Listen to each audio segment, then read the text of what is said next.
ने पहली ही लात में उसका पूरा ढांचा तोड़ दिया, जगह जगह फ्रैक्चर। अच्छी बात यह थी कि सुपर सोल्जर सीरम की वजह से उसका शरीर तेजी से भरने लगा, मगर इस हार ने उसे अंदर से जला दिया। बदला लेने की आग में उसने खुद को और ज्यादा खुराकें ठोक ली। ओवरडोज ने उसके अंदर एक नया ही उत्परिवर्तन जगा दिया। उसकी पीठ पर हड्डियों के कांटे उगने लगे। वो सीधे बैनर को ढूंढने निकला। उसे हल्क को फिर बाहर निकालना था, बस एक बार, ताकि हिसाब हमेशा के लिए बराबर हो जाए। लेकिन जितना वो उकसाता, हल्क उतना ही चुप रहता, मानो वो आदमी उसके लिए कोई लायक मुकाबला हो ही नहीं। ये अपमान उसे पागल कर गया। बैनर के पकड़े जाने पर उसने डॉग ब्लू पर बंदूक तान दी और उन्हें मजबूर किया कि हल्क का खून उसके अंदर इंजेक्ट करे। डॉग ब्लू ने बिना हिचक गामा सिस्टम एक्टिवेट कर दिया और एक तेज हरी चमक ब्लॉन्स्की के माथे पर फैल गई। उसका शरीर टेढ़ा मेढ़ा होने लगा और फिर पूरी तरह बदल गया। ब्लॉन्स्की अब एबोमिनेशन था, एक क्रोध चालित दैत्य। वो शहर में घुसा और बिना रुके धावा बोल दिया। लोग चीखते हुए भागते रहे। सैनिकों ने रॉकेट दागे, लेकिन उसकी मोटी खाल पर खरोंच तक नहीं आई। आखिरकार उन्होंने बख्तरबंद गाड़ियां उतार दी, पर एबोमिनेशन ने उन्हें ऐसे कुचला जैसे टिन के डिब्बे हो। उधर अपनी प्रेमिका को अलविदा कहकर बैनर ने एक सेकंड सोचे बिना विमान से छलांग लगा दी। जमीन से टकराते ही एक बड़ा क्रेटर बना और फिर उसी गड्ढे से हल्क बाहर निकला। हल्क ने दहाड़ मारी, एबोमिनेशन उसकी तरफ लपका और जंग शुरू। कुछ वारों के बाद हल्क लड़खड़ा गया और एबोमिनेशन ने उसे सड़क पार फेंक दिया। चक्कर खाकर भी हल्क उठा। एक पुलिस कार को दो हिस्सों में तोड़कर दोनों टुकड़े अपनी बाहों में ऐसे चढ़ा लिए जैसे अस्थायी दस्ताने, और फिर दोबारा भिड़ गया। हल्क ने एबोमिनेशन पर कई वार किए, मगर उस पर रत्ती भर असर नहीं हुआ, जैसे वो सच में पत्थर बन चुका हो। एबोमिनेशन ने अपनी पूरी ताकत आजमाई। हल्क को 100 मीटर दूर लात मारकर गिराया। फिर वो एक ऊंची इमारत पर चढ़ गया, हल्क का निशान ढूंढने के लिए। तभी जनरल ने हेलीकॉप्टरों को हमला करने का हुक्म दिया। गोलियों ने उसका कुछ नहीं बिगाड़ा, लेकिन उसके अहंकार पर जरूर चोट लगी थी। वो उछलकर सीधे छत पर पहुंचा। हेलीकॉप्टर को गिराने ही वाला था कि ठीक उसी पल हल्क आया और उसके टखने को जकड़ लिया। संघर्ष में हेलीकॉप्टर नीचे उतार लिया गया और बैनर की प्रेमिका सुरक्षित बच गई। हल्क ने उसे ठीक देखा तो एक पल के लिए थम गया, लेकिन अगले ही सेकंड एबोमिनेशन फिर टूट पड़ा। हल्क को दीवार पर पटक दिया। हल्क ने पूरी ताकत लगा दी, दीवार तोड़ी और बाहर निकल आया। लेकिन जैसे ही वो पलटा, एक चिंगारी जमीन पर फैले पेट्रोल से भड़की और पल भर में उसकी प्रेमिका आग की लपटों में घिर गई। अगले पार्ट के लिए सब्सक्राइब करें।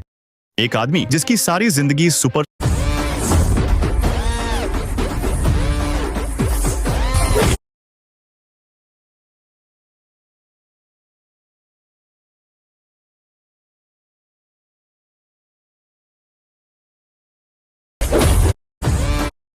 चलते फिर वापस से।